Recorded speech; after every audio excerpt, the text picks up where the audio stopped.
And welcome to Seafood Suppers for Heart Health. So it's a beautiful October evening, and I'm glad that you're joining me here to learn some delicious seafood recipes. For those of you who are joining me for the first time, feel free to put your questions and comments in the chat box. If you have a favorite seafood dish or even just something that you've been experimenting with, share it with our audience. This is our time to connect with one another and learn a little bit about what you're making in your kitchen. And here I'm going to share what I'm making in my kitchen. So it's a nice opportunity to kind of hear from one another and get inspired, because everybody gets into that culinary rut once in a while where you're just, making the same thing over and over again. You're like, okay, it's fall. I guess I should make something with apples and squash, right? But then eventually that gets repetitive too. So it's nice to share ideas. So with that, why are we talking about heart healthy seafood supper? Well, here at the hospital, we always have a focus on heart health, and we like to pay special attention to the Mediterranean diet, which many of you have heard me talk about over and over again, but specifically, fish and seafood is a big part of that. Of course, it's a great source of lean protein. It's one of the only food sources of vitamin D, which otherwise we get from the sun. But it's one of the only food sources. I get choked up about it. It's one of the only food sources of vitamin D. And then omega-3 fatty acids also especially important for heart health and brain health. It's highest in the cold water fish. So those are going to be things like salmon and mackerel and herring and sardines. Let's not forget sardines.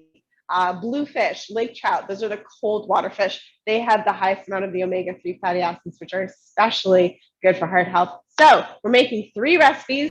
Let's dive in. Was that intentional? I'm not sure. Let's dive in. So our first recipe is the salmon en papillotes. This is how you make a papillote. I'm going to show you how to do this. I had to break open my books from culinary school to remember how to do this, because it's been a while since I've made anything en papillotes. But it's a nice way of cooking things, because you kind of steam everything together and it gets really tender and soft, and you get this nice package of delicious food. So we're going to be making that. We're making a quick shrimp pasta, because who doesn't love pasta? And it's nice when you add shrimp to it. And we're going to add some greens and some garlic and a couple other things in there too. Oh, some squash, some zucchinis going in. But we have summer squash, so that's what we're going to use. And then the third recipe is a seared scallops with a Brussels sprouts slaw. So this is actually, you're going to be using the Brussels sprouts and eating them raw, which is a little bit different than most of us are used to. So I'm going a mile a minute. Let's begin. We're going to start with the salmon. So this is the salmon that I have here. And I'm going to start by getting our vegetables ready, because everything has to be sliced really, really thinly. I preheated the oven, so that's already hot. This is our fennel. And actually, I'm going to save these fennel scraps because I'm going to make stock tomorrow, and this is a great thing to throw into your stock. So I'm going to put these over here in this bowl. And we're going to start by very, very thinly slicing the fennel. So I cut it in half. You might be able to see in the center of the fennel, there's that core. The core takes a little bit longer to cook. So if you don't want to use the core, you can kind of wedge it out with a knife. And I kind of like to just munch on it and chew it. I think it tastes good, but you don't have to. But yeah, you're just going to go for very, very thin slices on the fennel. Thin. And then the next thing we're going to chop up is our celery. Now, if you don't like fennel, because let's be honest, it has that licorice taste, which I feel like people are split right down the middle. Some people love it, some people hate it.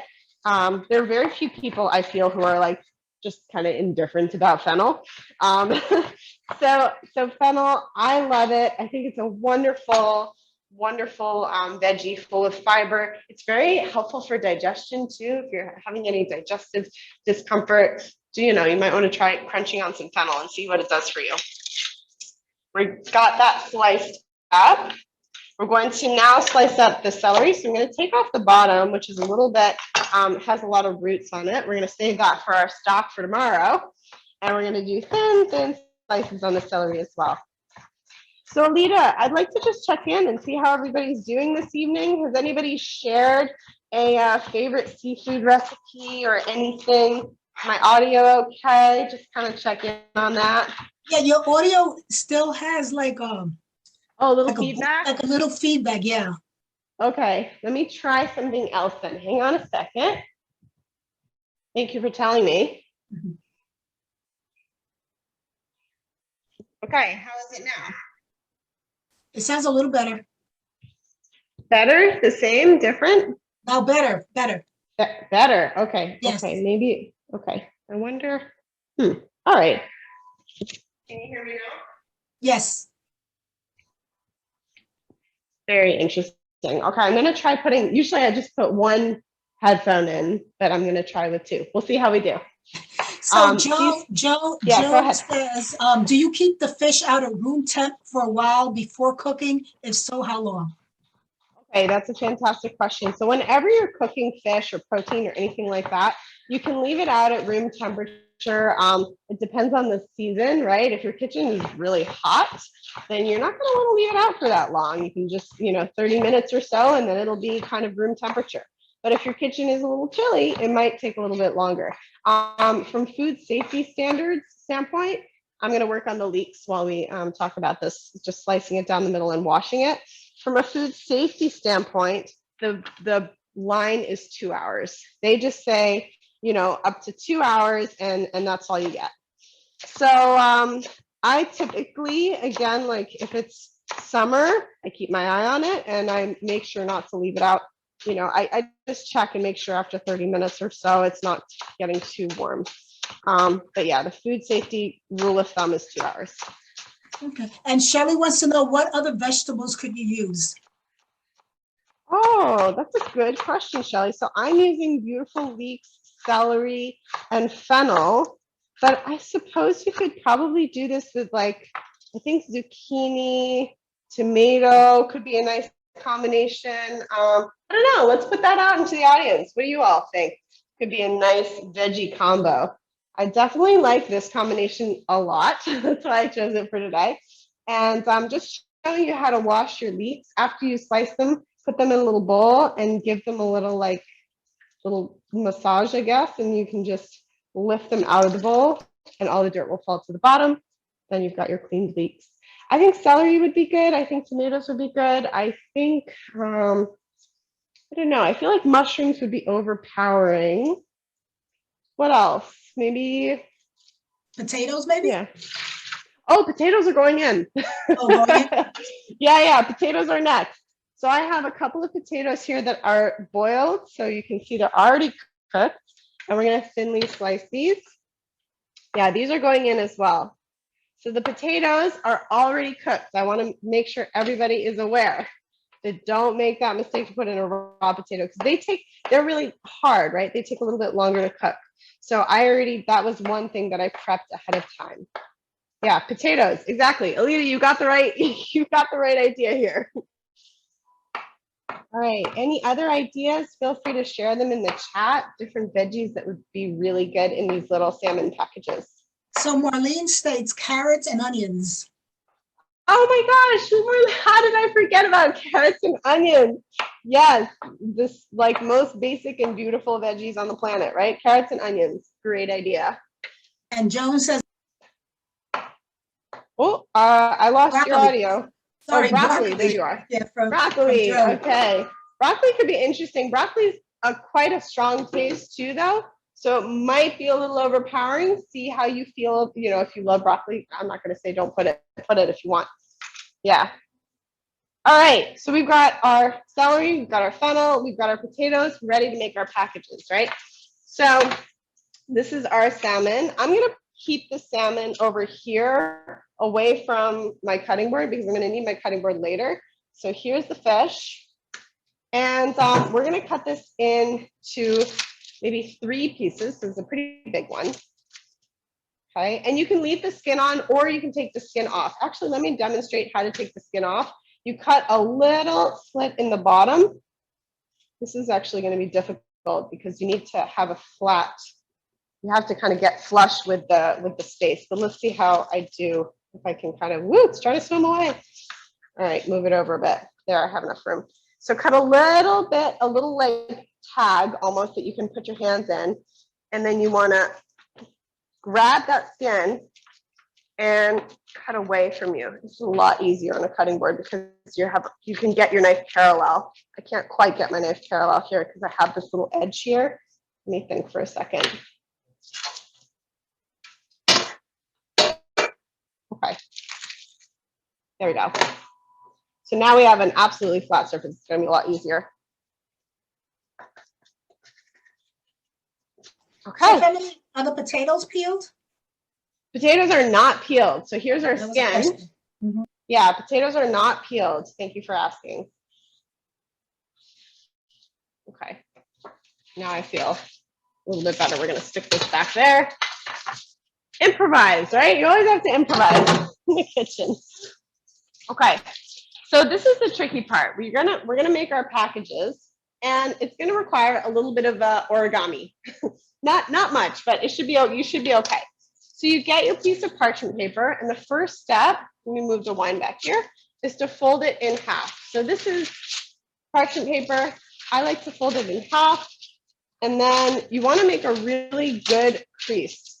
So let me slide this back so I have the counter space to do this. So start by making a really sharp crease, okay? We're gonna add a little bit of olive oil to this. We're gonna put the veggies, so we have some potatoes, and it's kind of like a burrito. You don't want to overstuff it, you know what I mean? Some fennel, some celery, some leeks.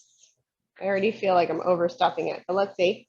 And then a piece of salmon, okay? So you kind of build your little pyramid here.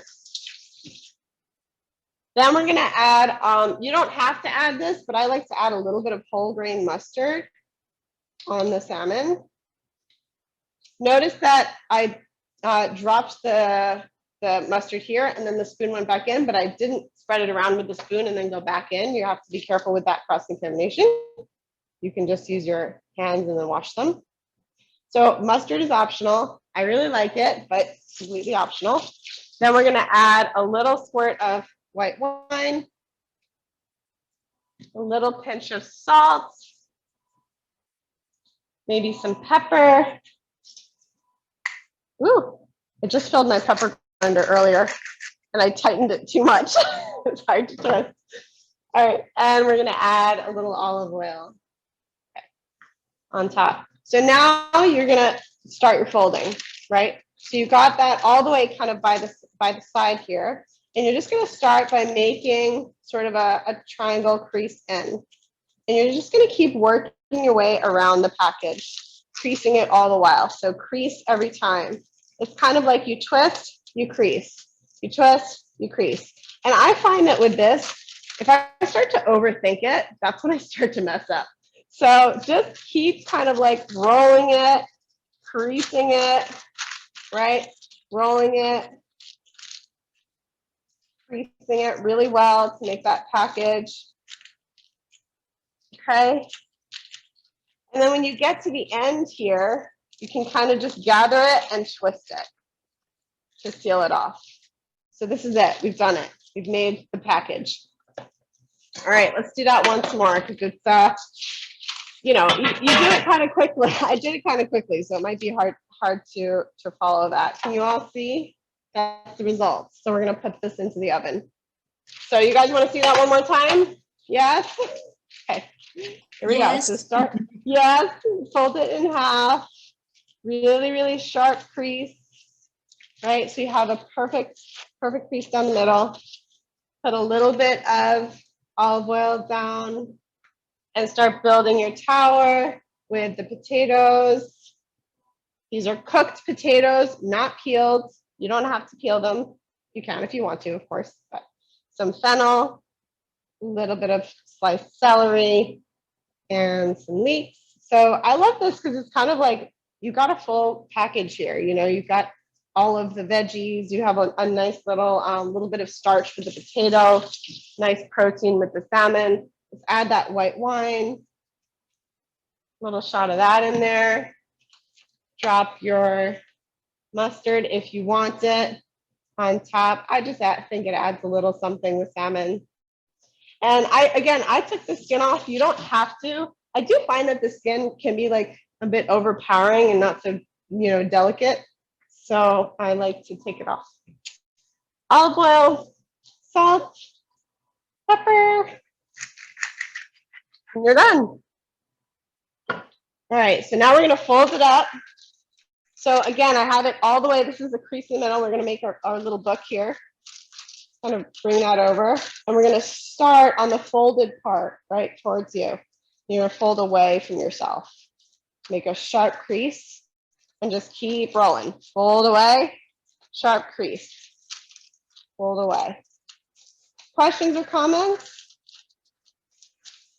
Yes, there's a question about, are there any vitamins in the skin? In the salmon skin? Yeah, Yes. absolutely. Yeah. And potato skin too, for that matter. So you see, I'm just kind of working around. It's gonna look like a little mezzalina shape. And then you get to the end and you just do a nice twist. Just kind of seal it off. All right. So yes, in the skin, there's definitely some vitamins and nutrients. So let's put this in. The oven is nice and hot.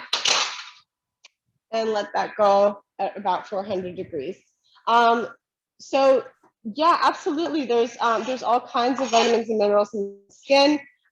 If you wanted to leave the skin on, you're gonna get more bang for your buck. I'm gonna be honest. It's gonna be a little bit, more nutrient dense, which is lovely. So that's completely up to you.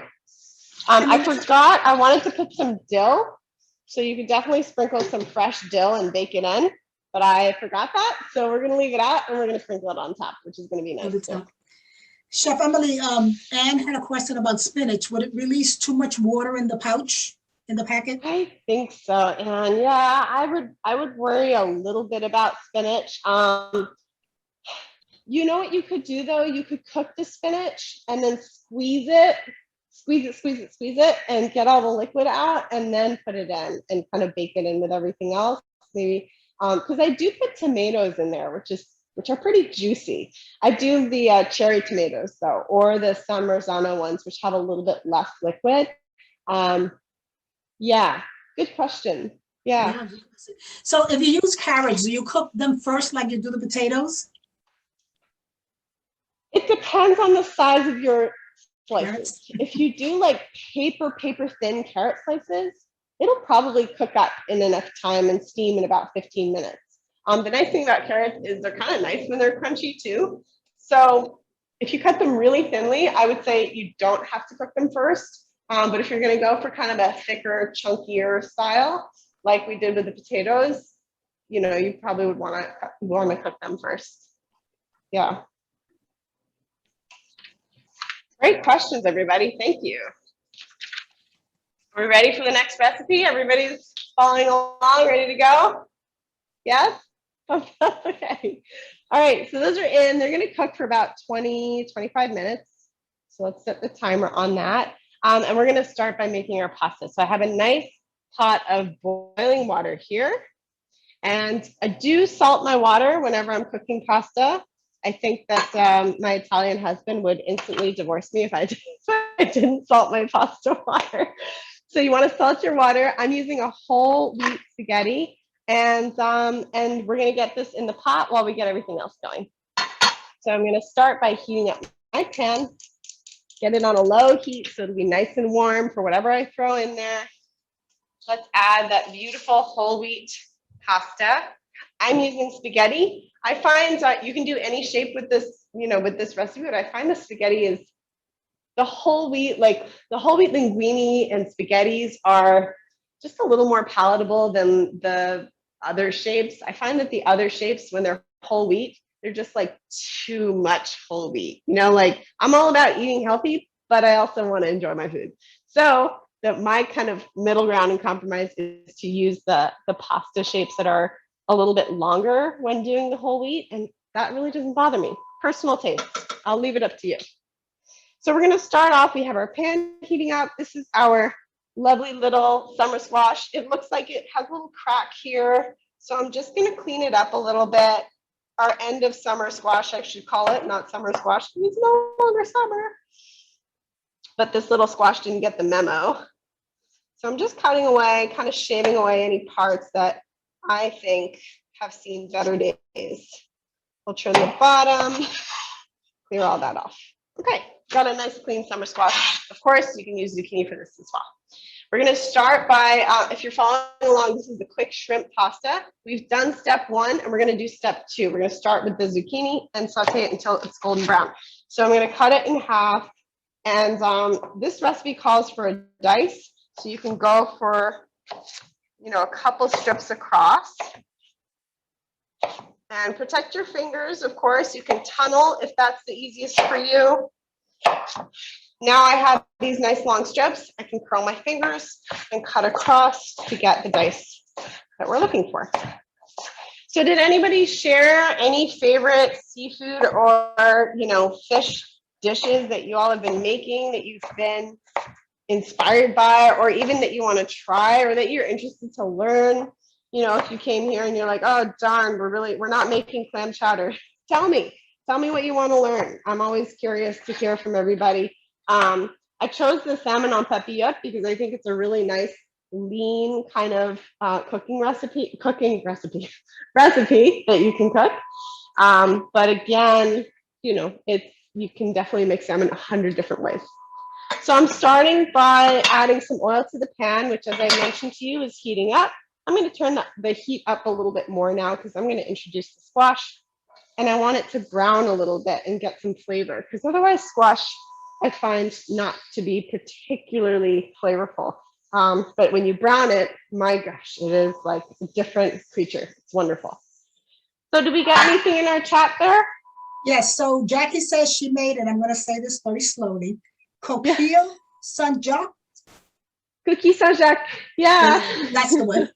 Yeah, wonderful. So cookie Saint-Jacques, Jackie, if I'm not mistaken, that's the same as scallops, right?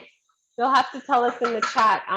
Cookie Saint-Jacques, usually it comes in the shell, and scallops, which we're going to be making next, they're these small, beautiful shellfish. They come in these gorgeous shells, and when you open them up, there's a piece of orange. It's called the coral, the orange piece that comes with it. In the US, it's almost impossible to find the scallops with the orange part because I think we're just not used to eating it. But everywhere else in the world, they eat this little orange piece too, and it's really, really good. Did we get any clarity from Jackie? Not yet, but Lauren says that she likes to make Mark Bittman's recipe called scallop gumbo. She says it has tomatoes, zucchini, peppers, celery, parsley, basil from her garden. Also, she adds Kalamata olives. Oh my gosh, Lauren, that sounds so good. Wow, thank you for sharing that. Yeah, Mark Bittman has some really wonderful, inspiring recipes, and they're very simple, which is nice too. So thank you for sharing. Marianne says that she would like some classes on how to cook branzino or monkfish. Ooh, branzino, that's a really good idea.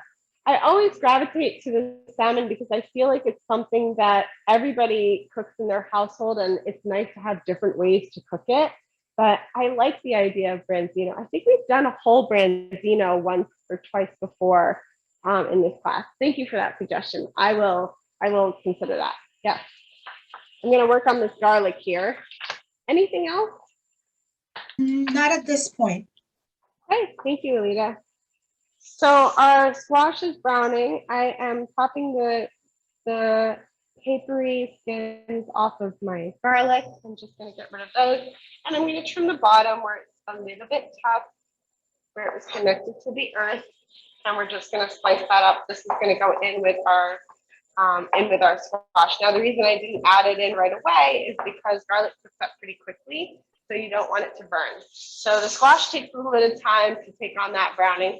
Add a pinch of salt to the squash too, why not? So we're gonna start with that. You wanna cook it until it's golden.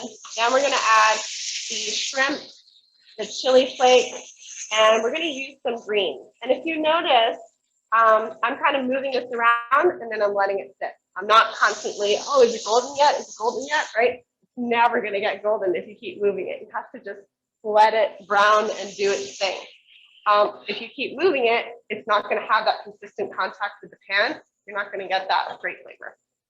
Okay, So we have a couple other things going into this. We've got our shrimp, of course. We have some red pepper flakes. So this is our shrimp. It was frozen. I let it thaw out. Actually, it has a little bit of liquid in there. Let's pour that down the drain without losing our dinner. There we go. So you do want the shrimp to be quite dry when you put it in. So I would grab a couple of paper towels if you have that handy, and we'll dry it off before it goes into the pan. Otherwise, it can be a little bit watery. All right, we have our beautiful parsley. This is going to go in at the end. So we can add that. Actually, let's start on our greens. That's sort of the next step. So I have this gorgeous Swiss chard. You can use spinach if you'd like. I'm always trying to add greens into pasta dishes.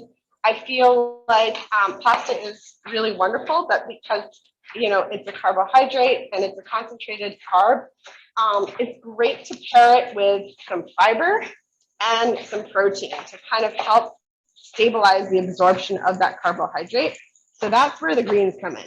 Great source of fiber, a little bit of protein, but the protein is really going to be from the shrimp, of course. So I'm just chopping up this chard until it's nice and thin.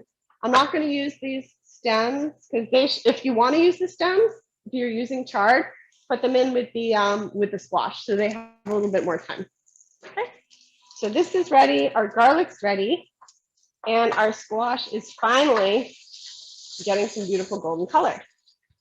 So let me bring this close so you can have a look and see. Our noodles are almost done. Okay, so you see how that's getting some nice browning? Smells really nice. All right, we're ready for the next step. So if you're following along, this is going to be step 2. We're going to add garlic, shrimp, and chili flakes. So I like this dish because it's just two, it's your pot and your pan, kind of all there is to it. And, it's a fairly simple one to put together.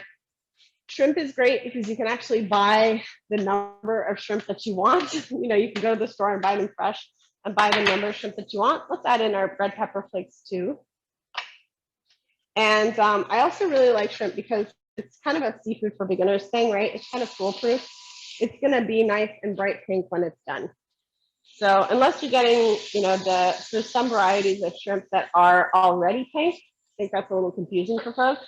But most shrimp is going to be gray. And then when you put it into the pan, it's going to turn pink.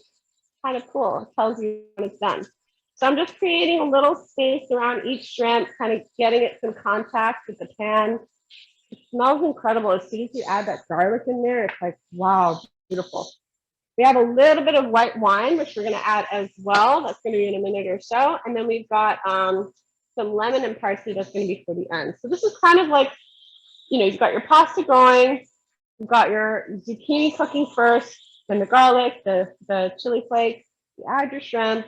Kind of a nice, everything is kind of coursed out. It's a nice paste, this recipe. I really like it. And it's like, some recipes you do, it's like everything's happening at once. You're like, oh my gosh. So this is a nice paste, this one. Let's check on our pasta and see because it must be done. Questions or comments? So, when a lot of comments come in at the same time, they kind of merge together, but correction. So Lauren said, blend. Yes, so Lauren said that she liked the Mark Bittman recipe, which is a scallop gumbo. She says it's very easy, one pot. She adds shrimp along with the scallops. Then Teresa said that she's been making a Mediterranean cod, and she's the one who's been using the tomatoes, zucchini, peppers, and all of the stuff from her garden, in addition to the Kalamata olives. Lovely. Jackie okay, understood. Thank you for that. She uses small scallops and prepares the dish in a large shell to serve it with rice. Joan wants to know what other seafood can you add because she can't eat shellfish. Okay. And Deborah wants to know what is the difference between anise and fennel. Love your program. Oh my goodness. Okay, what question should I address first, Selena? The seashell. Maybe the shellfish one. Okay. So if you are allergic to shellfish, it's okay. There's a lot of other seafood. There's a lot of other fish in the sea. It's a lot of other seafood that you can enjoy. So for this recipe, if you were not using shrimp, I would go for, I would go for like a nice mild white fish, like maybe a flounder or something that you could, or even a cod that you could cook and then kind of flake apart in the pasta. I feel like that could be good flavor. I'm guessing no clams and mussels and things like that either, right? Maybe that's a point of clarity for us. But I would go for like a nice white fish instead of the shrimp. And you could just cut it into like 1-inch chunks and cook it up that way. Could be good. Yeah. What was the other question? About let's add our greens and our wine. Yeah. And fennel. Okay, anise and fennel. So I'm adding the chopped greens and the white wine. And we're just gonna let that cook for a moment to let the greens wilt. I'm gonna drain the pasta and then I'm gonna address the anise and fennel question. I have a drain here, I promise. I'm not just pouring it down the sink. It always looks like that though. All right, so we've got our drained pasta. Let's get a bowl ready for it. I never put pasta back in the hot pot, even though it's one more dish to clean, because then it tends to overcook the pasta because the pot is still hot. So you've got your bowl here. This is all cooking down nicely. And anise and fennel. So fennel is what we worked with today. This beautiful, beautiful vegetable. And anise is a spice. It's often referred to as star anise. And yeah, it's totally, totally different. You would not use those interchangeably. At least that's my understanding of it. Alita, do you concur? Yes. Okay. Any other questions while I chop up this parsley? Yes. Anne wants to know if you don't want to use the pasta, would rice or riced cauliflower work? Oh yeah, absolutely. Yeah, you could do any kind of carb as the base for this. I mean, honestly, you don't even need to have it with pasta. You could just eat this. I'm ready to eat this straight out of the pan without the pasta. But it, it is a nice kind of pasta dish. But certainly it would be really nice over rice. I think it would be delicious over quinoa. Yeah, play around, get creative. I like that idea. Let's add our chopped parsley and a little lemon juice. Any other questions? These are really good ones. Thank you, everybody, for your great participation. Questions. Yeah, really good. No additional questions at this point. All right, we've got our noodles in. And I also just want to note, I'm not using that many noodles. So most of my dish is the vegetables. It's like noodles are kind of the side event in this. You know what I mean? So, yeah, feel free to play around and substitute. So here's the veggies. Let's put those in. Okay. Let's get every last zucchini clinging on to dear life. Don't put us in there. Sorry, folks. Okay. And we're ready for our final dish. So let's scoot over the cast iron and get ready on those scallops next. So you'll see I'm going to use a pair of tongs to toss this together. Smells amazing. Wow. I think it's the garlic that really makes it. I think like some sliced cherry tomatoes are really nice in here too. Okay, and then you want to get your plate and serve that right away because of course we want our pasta to be nice and warm. Whenever you're serving pasta, try to go up, down, and twist a little bit. It kind of like makes it more into a mountain and less into a splat. I mean, sometimes it's okay. It can be a bit of a splat too. So there's our first dish is done. Simple, seafood, lots of greens, pasta. Any questions about that before I move on to our final recipe? Yeah, for the wine, Teresa wants to know, are you using cooking wine or regular wine? Oh my gosh. Thank you for asking. A million thank yous for asking. So that is definitely not cooking wine. I am not a fan of cooking wine. I think that, first of all, if you look at the ingredients, there's so much sodium in cooking wine. It's really shocking. So I'm just using a dry white wine. That's sort of my choice today. Something that you would drink, please. Yeah. And there's a question from Jackie. How much parsley did you use? Because the recipe calls for 1 tablespoon. Good eye, Jackie. Good eye. So I'm a parsley fan. You caught me. I love parsley, and I usually use way more than I write in my recipes. I probably used about a 1/4 cup. Yeah, 3 times the amount. But you don't need a lot. You can just go for a little sprinkle. If you just, you can go easy with it. Good eye, right? So Mary wants to know, what about using monkfish instead of shrimp? I like that. I really like that. I think that could be good. Yeah, monkfish is kind of funny. Yeah, I think that would work. What do you all think? Feel free to input your suggestions in the chat too. I think that could work. Be good. Okay, are we ready to move on to our final recipe? Yes, yes. Time for scallops. So look, if you can't have scallops, you can't have shellfish, you could again make a mild white fish and serve that on top. Like a sole would be good too, a lemon or a gray sole. And for that, you would just do a simple pan sear and serve it on top of the slaw. It's lovely. So you'll see I have brought out a mandolin. You can also slice Brussels sprouts thinly by hand, but I'm going to demonstrate with the mandolin. I'm going to trim the bottom. And then I never slice Brussels sprouts when they're round. I first cut them in half. That way I have a flat surface. And then I can use the mandolin. I kind of brace it against myself and use the mandolin to shred the Brussels sprouts. So this is a little bit time consuming, which is why I did a lot of it before class. But you could equally use, if you just wanted to very, very thinly shred some cabbage, that works well. Yeah, so you could, but it's really nice to have Brussels sprouts this way because look how pretty they are. They're just these like delicate, beautiful little slivers of Brussels sprouts. So I like to have them this way once in a while.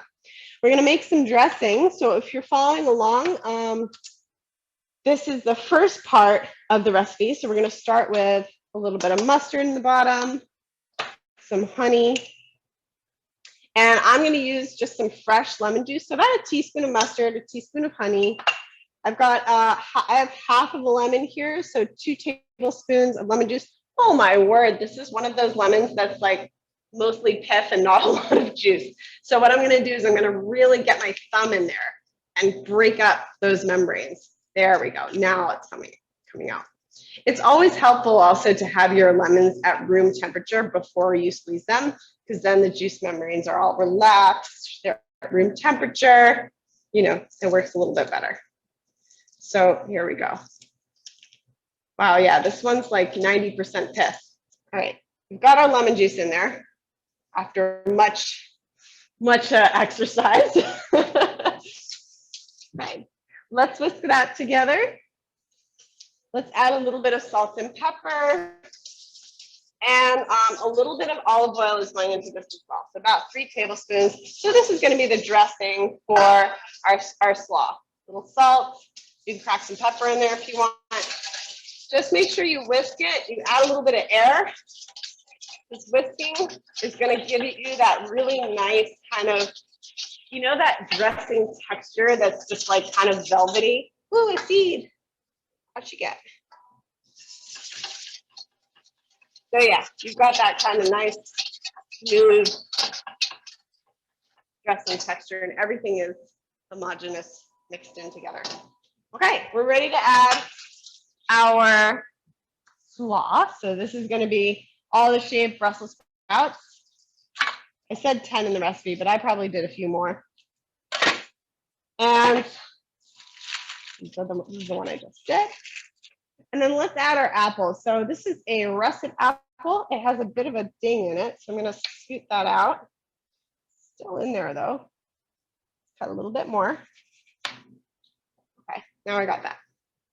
And similarly, you could cut the apple into smaller pieces first and use your mandolin to get that really, really thin slice like we did with the Brussels sprouts if you want to, keep going on that track.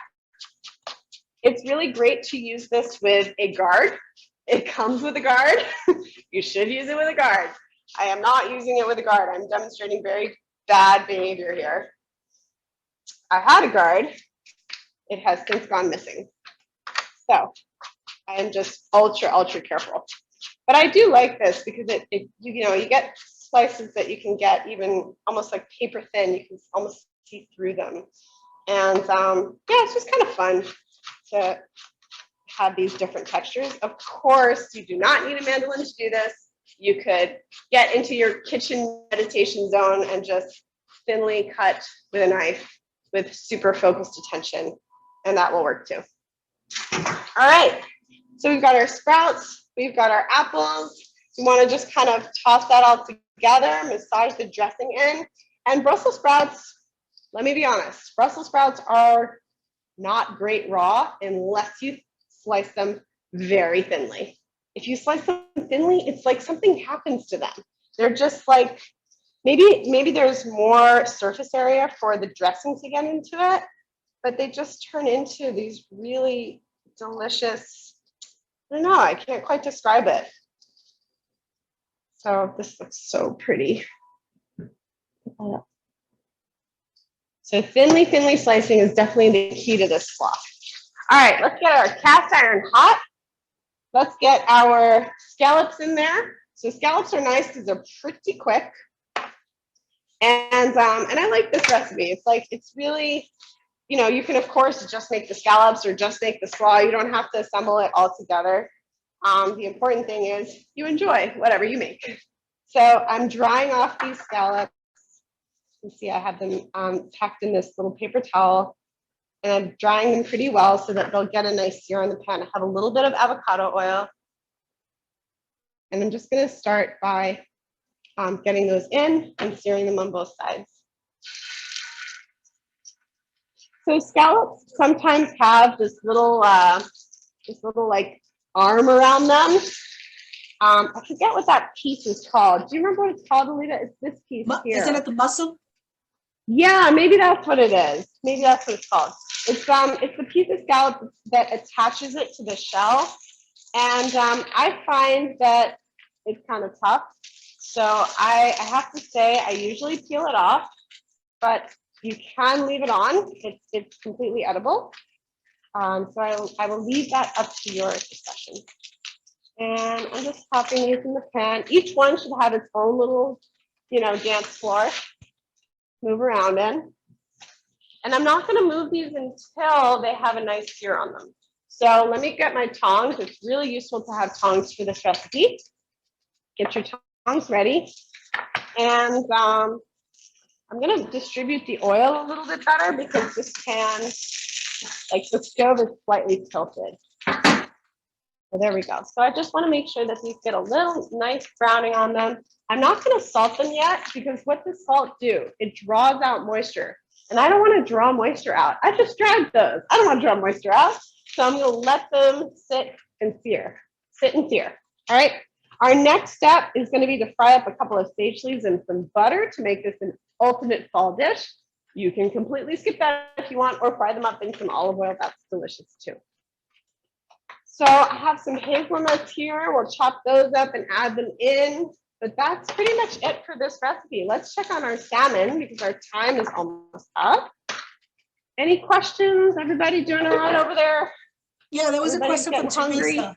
Yeah. Teresa wants to know, did you core the apple before you started slicing it? I did. I cored it. Yeah. So I just went down one side, down the other side. You can kind of figure out where the core is from there. Good question. Thank you. Any others? No, that's it for now, Chef. Okay, thank you. All right, so here are our beautiful en papier packages. They look really nice. Let's see how they did. I'm gonna put this down because otherwise the counter will get hot and I will burn myself forgetting. And then you can go ahead and let's get the big plate for this. This is like the beautiful showpiece. And this is nice. You can kind of lift the package up, pop it down on the plate, serve it with a nice little side salad or something. I'm going to open this up to show you all what it looks like on the inside. So to open it up, you want to untwist the kind of anchor Like that anchor piece that you twisted at the end. And then everything else should just voila, open up and be super fragrant. This is such a nice thing to serve guests too, because it's like opening a present. You know, you kind of like get all these beautiful aromas and you open it, it's like, oh, wow, this is like, made this just for me. You know, it's a really nice thing to, oh, make it for yourself. Make yourself a present. I think we're all worth it, right? So let's see how our scallops are doing. Beautiful. They're starting to brown a little bit. I'm using the tongs to flip them over. It take a minute or so. And you'll notice also, if scallops are sticking, they're not ready to turn yet. If they're just like not letting go of the pan, let them sit for a little longer. Maybe they haven't formed enough of a sear. They smell really good. So fun fact about scallops, you only need to cook them on one side. Actually, you don't technically need to cook them at all. Scallops can be eaten raw. Of course, you need special sushi grade scallops, etc., to do that. But they, you know, like most fish, can be eaten raw, enjoyed raw. So we're ready to plate up. We're gonna get our slaw down here. So pretty, with our apples and our Brussels sprouts. And then we're gonna top that with, what do I do with my tongs? I'm gonna top that with the scallop, make it look really elegant. You can kind of like make a little crevice in the middle and plate it up. I like to do 3 or 4 to a plate. And then you've got the chopped hazelnuts on top. And then we didn't do the sage leaves, but I feel like we don't have enough time today. Let's see, it's pretty quick. It's a pretty quick trick. You know, I'll just grab the scallops out and then throw them in the pan while we wrap up. Final questions and comments? Teresa says that she wishes she can smell the dishes. Oh, but you can. You just have to close your eyes and think really, really hard and just really imagine all the fragrances. And I certainly wish I could just like waft them through to your homes. That would be pretty cool. And so for the, yeah. Oh, I'm sorry. I guess she must be cooking as well, cooking along. She says her puppy looks and smells delicious. Awesome. Awesome. I love to hear that. So I'm just going to grab these scallops out. I'm going to pop a little bit of butter in here. Shh, don't tell anybody. No. All right. Once in a while. Of course, use your olive oil if you want to keep it extra heart healthy for extra heart healthy bonus points. I don't know. You know, maybe your cardiologist can give them to you, extra bonus points. We'll fry up those sage leaves and you're done. These are so pretty. These are the variegated sage leaves. That's what they look like. Isn't that beautiful? A spectacular little leaf. So there you have it. You've got 3 seafood dishes. You've got your salmon on papillotes. You guys are all going to go out and get parchment paper and start wrapping your salmon, right? But it's really nice. It's a very lean kind of way of cooking salmon, and it stays really moist and tender. I feel like, you know, with salmon, so often the complaint is that it dries out and then it's too tough, and so that's no fun, right? We have our beautiful seafood pasta, our shrimp pasta, and then we have our scallops as the last course. Just getting these sage leaves a little bit more and then we'll be done. Anything else? Yeah, so Teresa Stefano says, thank you for these programs. She has been picking up really good tips. Both of you rock. Thanks. That's great. Yay. Lauren says, this is my first webinar. Thank you. Thank you, Lauren. Thank you so much for joining us. So glad Elaine you're here. says, wonderful program. Thanks so much. Donna says, fabulous class. Teresa says she came in a little late, but do you find cooking the salmon in parchment is better than foil? Yes, I do. For the environment, 100%. Parchment breaks down in like 3 days. Foil breaks down in several centuries. So for the environment, it's 100% better. From an ease and culinary and flavor standpoint, they're somewhat equivalent. Parchment's just one of those things. Once you get the hang of it, It's easy. It's really easy, but it does take that little bit of effort to learn to fold and twist it as you go. Yeah, but you can watch this video as many times as you need to get it really right. Okay, so this is sage, smells so good. So these are done, and I would put, little sage leaf on each. Oh my gosh, this dish is so pretty. I mean, look at that. So this is our final dish. I don't know if you can see that very well. There we go. So you can see I kind of nested the scallops in there. Each one has a little sage leaf.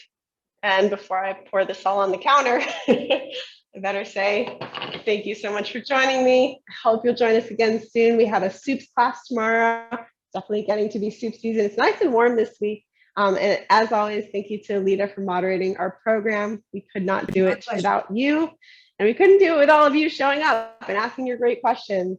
Please continue to tune in, share with your friends and family. And I hope to see you all again very soon. Okay. Bye, everyone. Have a good dinner.